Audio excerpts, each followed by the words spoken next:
I was parked in my trusty old recliner, gripping my 9mm, just biding my time for those two lovebirds to wander down from my bedroom. After they'd wrapped up their little escapade, I dragged this chair from my den and set it right at the base of the stairs, tucked just out of view so they wouldn't spot me until they hit that final step. Those two were so caught up in their heat that they didn't hear a darn thing, not even the scrape of the chair moving across the floor.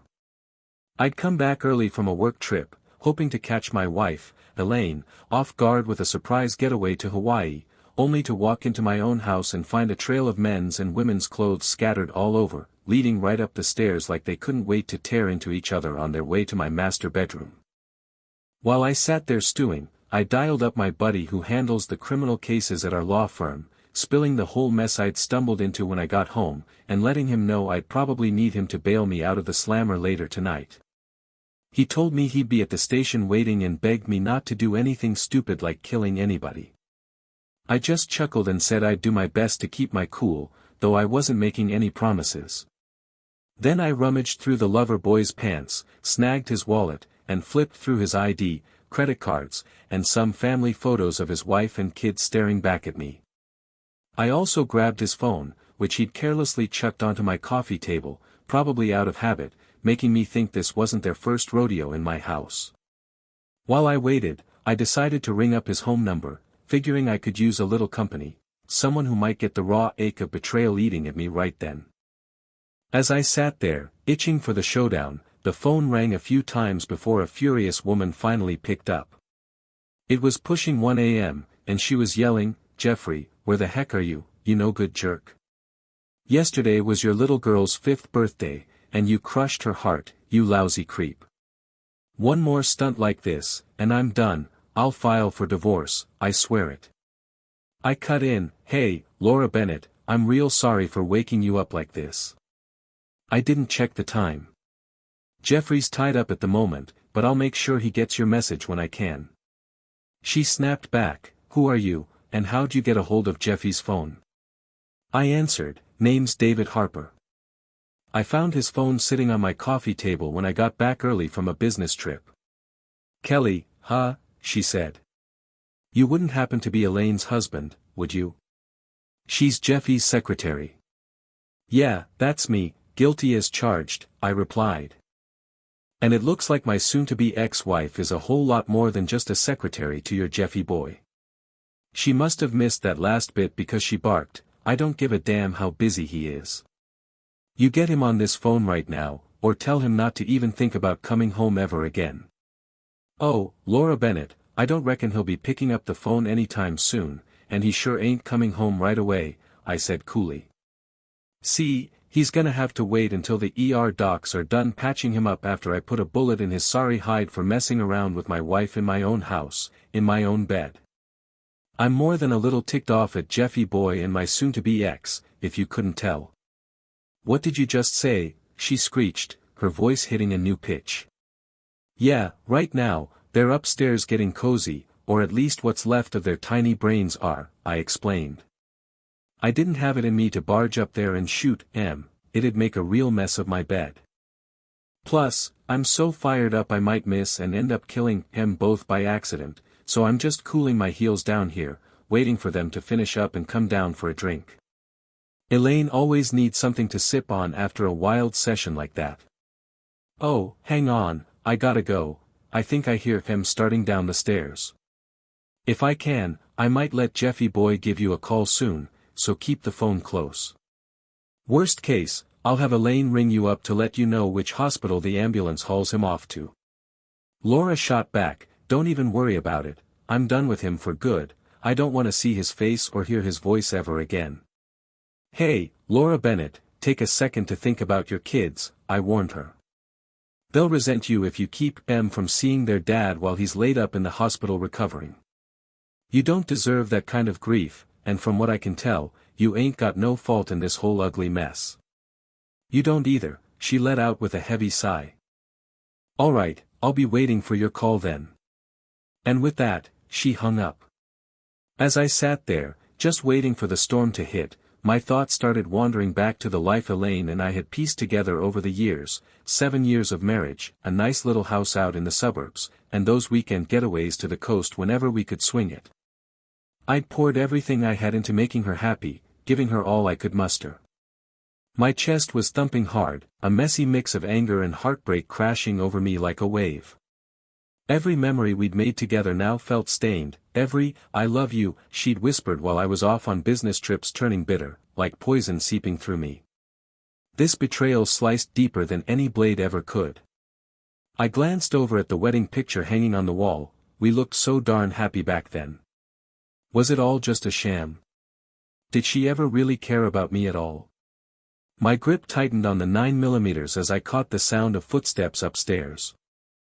The cold steel in my hand was a stark reminder of the decision I'd already locked in.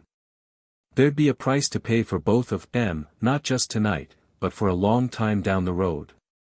I was gonna make damn sure of that. Upstairs, Elaine was sprawled out, catching her breath after round 3 with Jeffy tonight, when she thought she picked up the sound of someone talking down below. "Jeff, did you hear that just now?" she asked, her voice a little uneasy. Jeffrey was too busy soaking in his own ego, marveling at how he could sweet-talk these clueless married secretaries, to notice anything but the sound of his own back-patting. "Nah, Elaine, I didn't catch a thing, but now that you mention it, I think I might have heard a faint voice or something, though it's real muffled." "Yeah, I'm not sure what it is, but I swear I'm hearing something too," she muttered. "Ah, it's probably just the answering machine picking up a late call from Ron," Elaine said, brushing it off. "What's that idiot doing ringing up after 1 a.m.? Jeff grumbled. "Doesn't the guy have any common sense?" "Hold on, it's already that late," Elaine said, surprised. "Ron never calls past 10 p.m., he hates the idea of waking me up in the middle of the night. If he's calling now, it's gotta be some kind of emergency." She slid out of bed, threw on her robe, and headed out to check the answering machine for whatever message might be waiting. Jeffrey, thinking he's some kind of gift to womankind, didn't even bother grabbing Ron's robe and just trailed after Elaine downstairs, buck naked. At the very least, he figured he'd help himself to some of Ron's Glenlivet. He'd come to really enjoy sipping on Ron's favorite scotch, right alongside getting cozy with his wife. Jeffrey smirked to himself as he followed her down. He'd been messing around with Ron Kelly's wife for months now, drinking his top-shelf liquor and using his bed like it was his own. There was a rush in taking what belonged to another man, especially a big-shot lawyer like Ron. In Jeffy's head, Ron was nothing but a stiff in a suit who didn't have a clue how to keep a woman like Elaine satisfied. Being the vice president of operations at Meridian Corporation, Jeffrey was used to getting his way, no questions asked. When Elaine started working as his executive assistant about 6 months back, I reckon he zeroed in on her right away. That wedding band on her finger just made the chase more exciting for him. It took some work, lingering touches that went on too long, late nights at the office under the guise of crunching deadlines, and flirty comments about how she looked that definitely crossed the line, but eventually, she caved. The first time they crossed that boundary was after hours in his office, when she finally gave in to the temptation. The thrill of doing something so wrong felt like a drug to both of them. From there, things ramped up, hotel rooms at first, and then, eventually, right into her marriage bed while her husband was out of town on business. Jeffrey had kept telling her over and over, he's never gonna catch on. That guy's too buried in his legal cases to notice a thing. When Elaine hit the bottom of the stairs, something felt off, and she stopped so suddenly that Jeffrey crashed right into her, nearly sending us both tumbling to the floor in a heap. He opened his mouth to snap at her for almost tripping him up, but before he could get a word out, the living room light flicked on, and there I was, sitting in my recliner not 5 feet away. Elaine let out a piercing scream, and Jeffrey went pale as a ghost when they both clocked the 9mm in my hand, aimed straight at the pair of them. All the color drained from Jeffy's face as he stared down the barrel of that gun. His heart must have been pounding like a drum, and standing there buck naked, he looked about as vulnerable as a man can get. This wasn't how things were supposed to play out. I was supposed to be stuck in Chicago for another couple of days. "Ronald, it ain't," Elaine started to stutter, but the look in my eyes told her everything. She knew her life with me was done for. "Shut your mouth, you cheating fool," I said to Elaine, keeping my voice steady as a rock. She crumpled to the floor while I swung my gaze over to Jeffy boy. "Well, at least I won't have to shell out for a new robe, Jeffy. Guess I oughta thank you for saving me that expense. Course, I'll be needing new sheets, a new bed, and a new wife after this, but hey, a man can't have it all, can he, Jeffy boy?"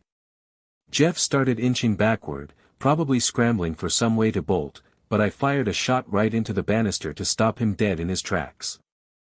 The blast echoed through the house, splintering chunks of wood that flew everywhere like shrapnel. Elaine shrieked and clapped her hands over her ears, while Jeffrey froze solid, his eyes bugging out in pure terror. A little stream of pee trickled down his leg as he lost control of himself right there. "Damn it, now I gotta replace the banister too," I said with a sigh. "You're racking up quite a bill, Jeffy boy, but don't go running off just yet. We've got a lot to hash out, a lot to settle, and not much time to do it. You're gonna owe me big time for messing around with my no-good wife, and we're gonna come to terms right here, right now." I turned to my so-called beloved. "How long's this been going on, Elaine? How many times has he been with you? I know it's at least 3 rounds tonight alone. Hell, I don't even know when you two kicked this off tonight or when you first started sneaking around with him, so I'm betting there's a whole lot more I don't know about," I said to a sobbing Elaine. "And don't you dare think about lying to me, Elaine."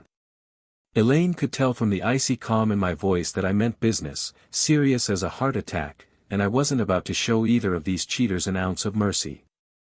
They'd be lucky to walk out of here in one piece, 'cause when someone crosses me like this, I don't let it slide. 6 months, Ron," she choked out. "We've been sneaking around behind your back every time you've been away for 6 months. I couldn't even guess how many times Jeffrey's been with me, and no, we didn't use any protection." "Lord, it sounds so dirty laying it out like this," I muttered. 6 months, huh? My, and no protection at all. Were you trying to get yourself knocked up?" She shook her head no, trembling, as I turned back to Jeffrey. "So, Jeffy boy, no protection. Do I need to go get myself tested for STDs now?" "Oh, wait, of course I do, I ain't about to trust a word out of your mouth. Elaine ain't the only clueless secretary you've been fooling around with, is she?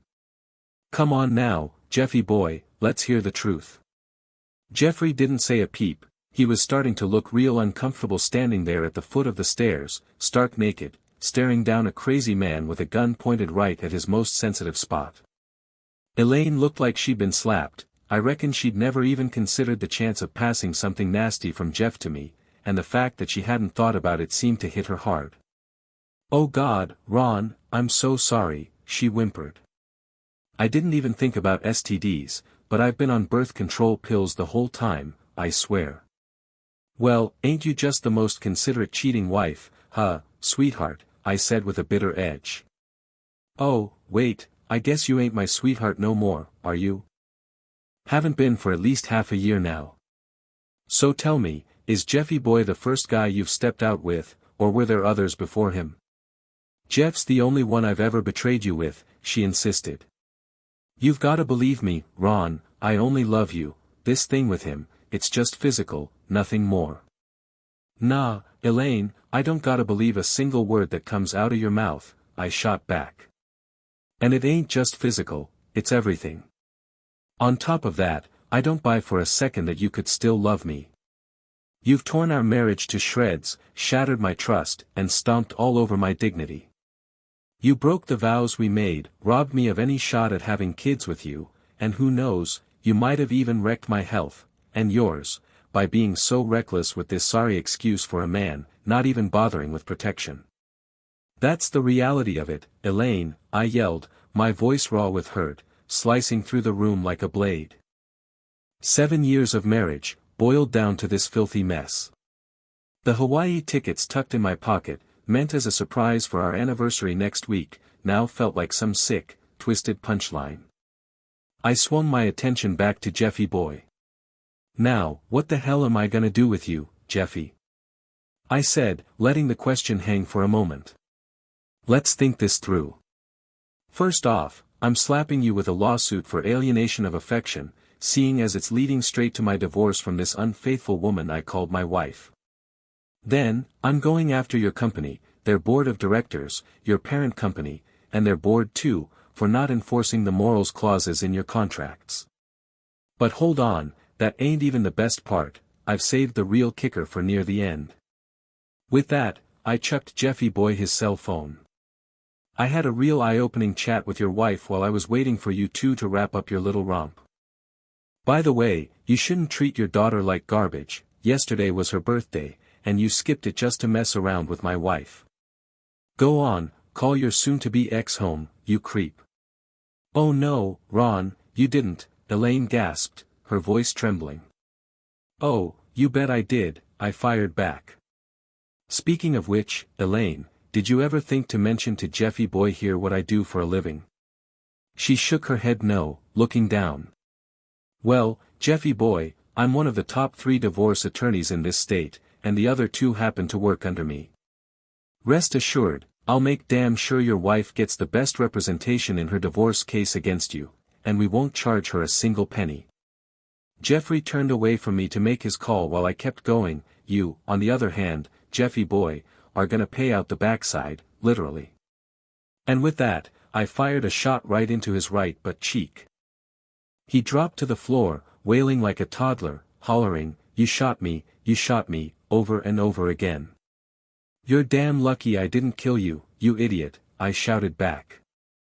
I glanced over at a stunned Elaine as I dialed 911 to get the cops and an ambulance out here. I'd already gotten in touch with my firm, and my criminal defense lawyer was on his way. After hanging up my cell, I turned to Elaine. When the ambulance shows up, get the name of the ER they're taking your lover boy to, and do me the courtesy of calling his wife to let her know. That way, she can make sure his kids get to see him while he's recovering in the hospital. It's the least you can do after wrecking their lives with your cheating. Elaine just hung her head low and didn't say a word. The holding cell at the county jail reeked of sweat, cheap disinfectant, and pure hopelessness. I was perched on a cold metal bench, my back pressed against the rough concrete wall, waiting for Tom Bradley, my law partner and buddy of 20 years, to sort out my bail. My right hand still felt the ghost of the 9mm's weight, like it was still there. I'd handed it over without a fuss to the officers who showed up after my 911 call. They'd been pretty professional about it, almost like they felt for me once they put together the whole sorry story. Kelly, a guard barked as he yanked the cell door open, your lawyer's here, bail's been cleared. Dave was waiting for me in the processing area, looking sharp as ever in his suit, even at this ungodly hour. He's always been the most polished guy in our partnership, no matter how messy things get. Ron, he said, giving my shoulder a firm pat, let's get you out of here and back home. Is there even a home to go back to? I muttered, half to myself. The house is still standing, don't worry, he assured me. Elaine's cleared out. I sent Victor and a couple of paralegals over to make sure she only took what belonged to her. That prenup you wrote is rock solid, you know that better than anybody. On the drive, Dave caught me up on everything that went down after the cops hauled me off. Robert Klein, Jeffy boy, got patched up at Unity Medical Center and was already discharged, just a flesh wound, nothing too bad on the outside. His wife rolled up to the hospital with divorce papers ready to go. As for Elaine, she's shacked up with her sister for the time being. Her lawyer reached out to mine about an hour ago, saying she's not fighting the prenup. Smart decision, I said, gazing out the window as the city blurred past. She'd lose anyway, and she knows it. I gave a small nod. The legal war ahead was gonna be a nasty one, but it's ground I know like the back of my hand. In a courtroom, I'd claw back some of the control that got ripped away from me tonight. Just take me home, Dave, I told him. I need a hot shower and about 12 hours of shut-eye before we start tearing Robert Klein's world apart. 3 days later, Dave showed up at my place with breakfast and a thick leather portfolio stuffed with documents. He'd been hard at work. Robert Klein, he said, laying out files all over my kitchen table, has got quite a rap sheet. 3 sexual harassment complaints in the past 5 years, all hushed up with quiet settlements. His company, Meridian Corporation, has a habit of covering for him. He's a big asset to them, reels in major clients, seals huge deals. I took a sip of my coffee, my lawyer brain already piecing the puzzle together. So they just turn a blind eye to his garbage behavior. Spot on, Dave replied. And it gets juicier. Laura Bennett, Sarah, stopped by the office this morning. She's ready to torch everything. Turns out Jeffrey's been pulling this crap for years. She's got names, dates, even text messages to back it up. Is she ready to take the stand? I asked. More than ready, she's itching to, Dave said. She's already filed for full custody of their kids, pointing to moral turpitude and unfit parenting. Missing their daughter's birthday was the final nail in the coffin for her. I nodded, feeling an odd sort of connection with Laura Bennett. We'd both been stabbed in the back by the people we trusted most. What about Elaine? I asked, her name still tasting sour in my mouth. She's hired Julia Brennan, Dave answered. I raised an eyebrow. Sandra's a damn good lawyer, one of the few divorce attorneys in the state I actually respect. That's a sharp pick. Sandra got in touch this morning, Dave went on. Elaine's not fighting a thing. She's giving up any claim to the house, the investments, everything not spelled out for her in the prenup. All she wants is her personal stuff and to be done with this mess.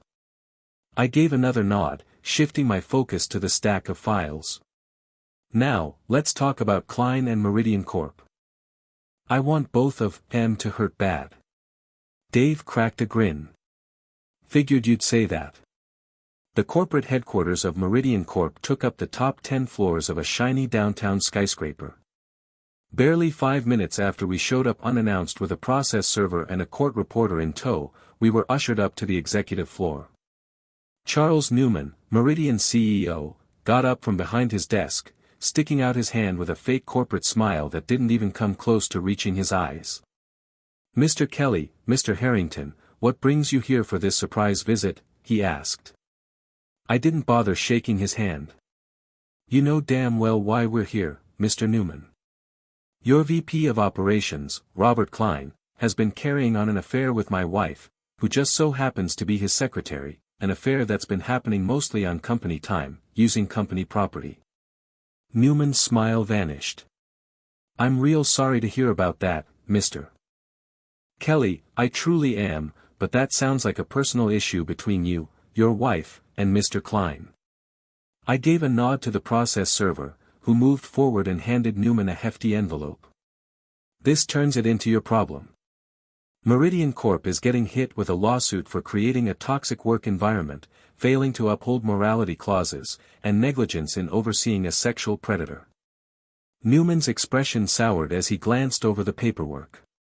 These are some heavy accusations, Mr. Kelly.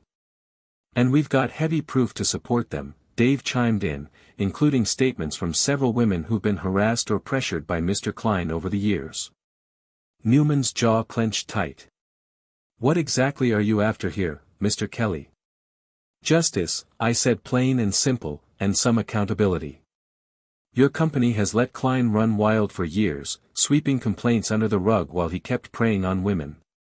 That stops right now. Our legal department, Newman started to say.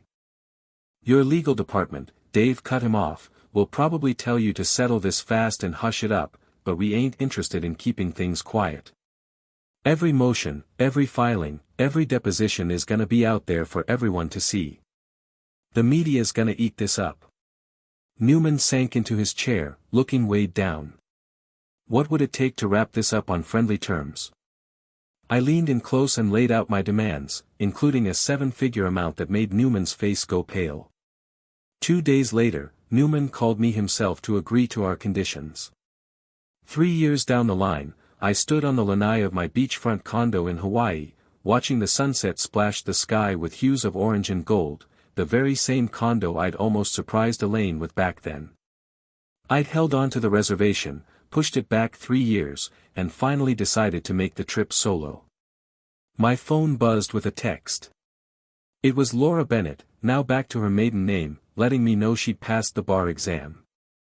Celebrating with the kids tonight. Thanks for everything, Ron, it read. I grinned and sent back my congrats. Sarah had turned out to be a hell of a lawyer, clerking at my firm while she worked through law school and taking a spot in our family law division after graduating. Her own rough experience made her a powerhouse for clients dealing with the fallout of betrayal. Robert Klein's life had taken a nosedive.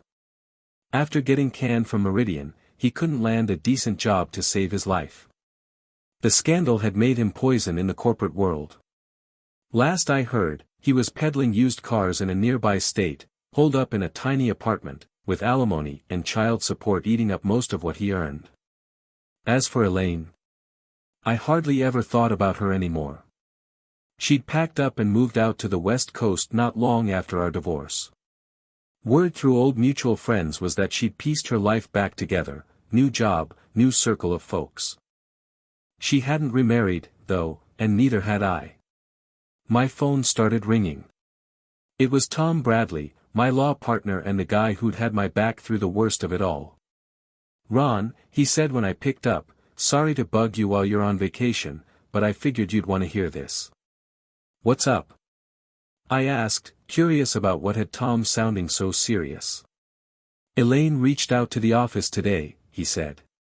She's back in town, staying with her sister again, and wanted to know if you'd be open to sitting down with her.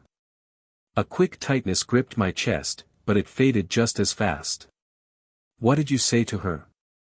I told her you were out of the country and couldn't be reached, Tom replied. Figured you wouldn't want to deal with the headache.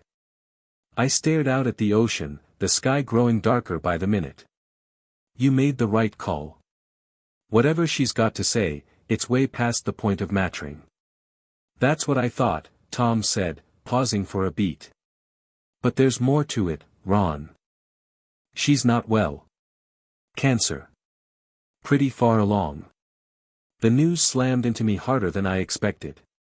Despite all the crap she put me through, the betrayal, the hurt, I couldn't muster any sense of triumph over her pain.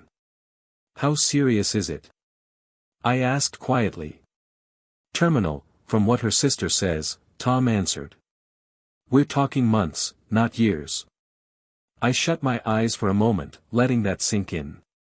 When I opened them, the first stars were twinkling in the Hawaiian night sky. I'll give her a call when I'm back, I said at last, not committing to anything beyond that. After we hung up, I stood there a long while, just watching the waves roll in. I thought I'd feel some kind of bitter satisfaction hearing about Elaine's misfortune, but it never came. Instead, a weird mix of feelings washed over me. Sure, there was still some leftover anger, but there was also this odd sense of calm. Sometimes, the most gut-wrenching endings pave the way for the beginnings you didn't even know you needed. I didn't ask for this road, didn't pick it myself, but standing here now, with the first stars popping out above the Hawaiian horizon, I could admit that the guy I'd turned into after all this mess was tougher, smarter, and maybe even more complete than the one whose life fell apart that night. It wasn't the future I'd pictured, but it was still a damn good life. Sometimes, getting even ain't about tearing the other person down, it's about rebuilding yourself into someone who doesn't need him anymore. And that's the end of this tale for now. I hope y'all got something out of hearing it. If you did, I'd appreciate it if you could show some love, maybe give a thumbs up or drop a quick thought down below if you're watching this as a video. Your support helps get my stories out to more folks. If you're just joining in, don't forget to hit that subscribe button, it means a lot and keeps me motivated to share more. Thanks for sticking around, and I'll catch y'all in the next one.